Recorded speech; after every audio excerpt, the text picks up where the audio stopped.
Kalian tahu nggak? NIK akan gantiin NPWP loh. Jadi semua penduduk langsung otomatis jadi wajib pajak. Tapi katanya sih nggak semuanya harus bayar pajak. Penduduk yang penghasilannya di bawah penghasilan tidak kena pajak, maka tidak diwajibkan untuk membayar pajak. Kata Bu Sri Mulyani, kebijakan ini berfungsi untuk meningkatkan penerimaan pajak. Mungkin karena bakal disisir banget gitu ya penduduk-penduduk yang harusnya membayar pajak dan mana yang enggak. Dari segi administratif, ini terdengar bagus ya. Jadi kayak simple gitu, satu nomor untuk seluruh pelayanan administrasi negara. Tapi, ngomong-ngomong soal pajak, kalian tahu nggak kalau negara-negara maju itu pajak penghasilannya gede banget loh.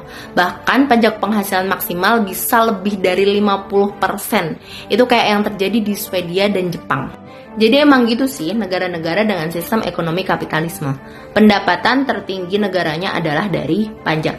Kalau kita lihat di Indonesia, di APBN 2020, pendapatan dari perpajakannya mencapai lebih dari 80%. Itu pun masih harus ditutupi dengan utang karena nggak sebanding pendapatan dan pembelanjaan negara.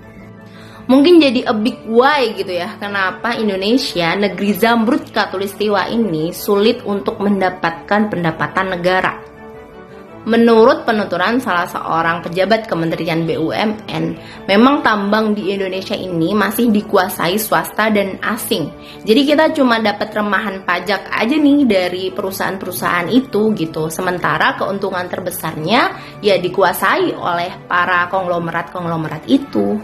Nah ini juga ada data bahwa 54% area lahan kelapa sawit kita itu dikuasai oleh swasta. Ya gitu deh, kekayaan alam kita dikuasai swasta dan asing, rakyat terus digenjot pajaknya, habis itu dikorupsi sama pejabat. Nyesek gak sih?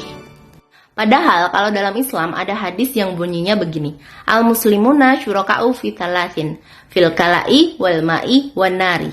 Kaum muslimin itu berserikat dalam 3 perkara, padang rumput, air, dan api. Jadi kekayaan alam seperti padang rumput, hutan, sumber mata air, dan juga sumber energi adalah milik umat yang harusnya dikelola negara dan keuntungannya dikembalikan lagi untuk kepentingan masyarakat. Ada hadis lain yang mengisahkan bahwa Rasulullah pernah memberikan tambang garam kepada seorang sahabat, lalu dikoreksi oleh sahabat lain bahwa tambang garam tersebut jumlahnya banyak seperti air yang mengalir.